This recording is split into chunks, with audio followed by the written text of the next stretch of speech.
Sebelum kita melanjutkan tentang kemungkinan dunia akan runtuh secara ekonomi, kita mengingatkan diri kita akan model bernegara ala Sri Lanka. Sri Lanka adalah negara yang salah kelolaan bernegaranya. Sri Lanka memang membangun, tapi membangun sesuatu yang tidak produktif, bahkan konsumtif, seperti membangun bandara yang berada jauh dari tempat kebutuhan, yang kosong tempatnya, membangun pelabuhan laut yang tidak disinggahi kapal asing kecuali kapal dari Tiongkok. Padahal 100% kapal niaga yang melewati Selat Malaka pasti lewat Laut Andaman dan Samudra Hindia, di mana Sri Lanka wilayahnya tersebut ternyata hanya dilewati saja, tidak nyandar di pelabuhan tersebut, tidak tukar kargo ataupun strategi logistik lainnya.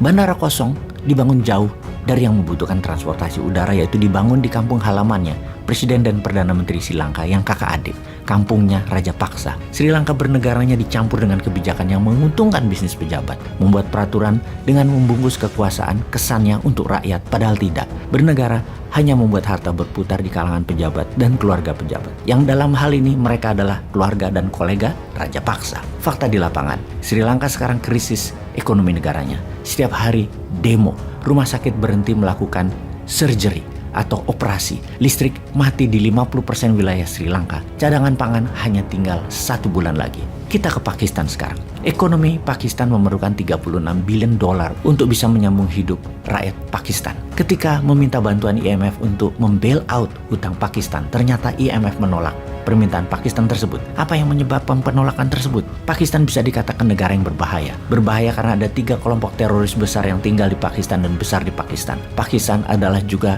negara yang memiliki senjata nuklir. Saat ini, Perdana Menteri Pakistan yang baru, Shehbaz Sharif, sedang di Turki. Tujuannya satu, survival of the Pakistan nation.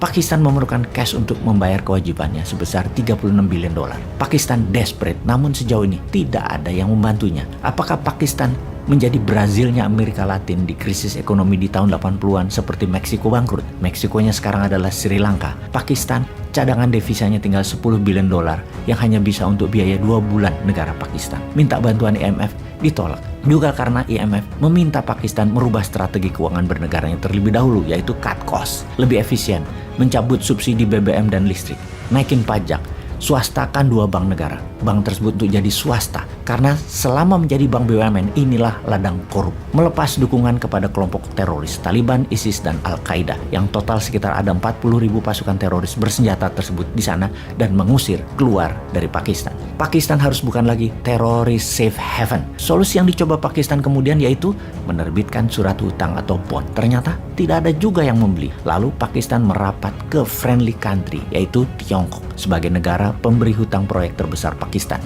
dan ditolak juga sama Tiongkok. Kemudian merapat ke Saudi Arabia serta ke Uni Emirat Arab, juga ditolak. Syarat negara sahabat itu hanya satu, kalau disetujui IMF mereka baru bantu. Kita rincikan lagi sebenarnya apa sih aslinya kenapa negara-negara nggak ada yang mau bantu Pakistan. Karena kebiasaan buruk dari negara Pakistan itu. Pakistan itu dalam 20 tahun terakhir sudah di bail out 22 kali dan memang parah ngelola negaranya. Untuk yang nomor 23 kali ini semua mundur, ambiar itu Pakistan mengikuti jejak Sri Lanka.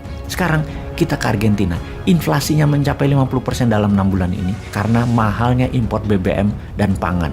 Kemudian menghadap IMF untuk minta pinjaman 45 billion dolar, juga belum diberikan. Di saat yang sama, El Salvador dan Peru sama nasibnya dengan Argentina, inflasi di atas 30% dan 4 bulan ini pengangguran terburuk dalam 10 tahun terakhir. Ke negara sub-Sahara Afrika sekarang, Kenya memerlukan bailout 70 billion dolar, Ghana memerlukan 45 billion dolar untuk membailout, juga Afrika Selatan. Kita ke Turki, inflasi Turki mencapai 70% dalam kurun waktu 12 bulan ini. Mata uang lira Turki turun 30% dalam 12 bulan ini. Dari data ini semua, World Bank memprediksi setelah Sri Lanka akan ada 12 negara lagi yang ambruk seperti Sri Lanka di tahun 2022 ini karena tidak bisa membayar kewajiban hutang. Kita summary-kan informasi kali ini. Sebagian besar negara berkembang punya masalah pinjaman yang besar dan berat. Anggaran nasional sudah di ujung habis. Semua dipaksa memotong anggaran negara. Fokus ke yang perlu-perlu saja. Kemudian sebagai new mind, adakah solusinya untuk masalah ekonomi dunia ini? Pertama, stop berhutang menggunakan mata uang negara lain, terutama dolar. Kemudian, perkuat ketahanan pangan nasional tanpa unsur impor. Kemudian, memotong anggaran negara terutama untuk proyek yang tidak membuat efek domino pertumbuhan ekonomi nasional. Jangan lagi mengambil pinjaman asing dan membangun tanpa mengaktifkan kekuatan ekonomi nasional yang ikut membangun. Misalnya ada sebuah proyek, 80% yang minimum adalah kekuatan nasional, baik dari bahan baku, SDM, dan modal. Proyek dengan mengandalkan dana asing, tenaga kerja asing, dan uang asing, serta teknologi asing, jangan lagi diberikan peluang karena bisa menjadikan kita tersandera, terjebak hutang. Sungguh, krisis hutang ekonomi bisa menyebabkan krisis keamanan, krisis pertahanan, dan krisis kedaulatan negara.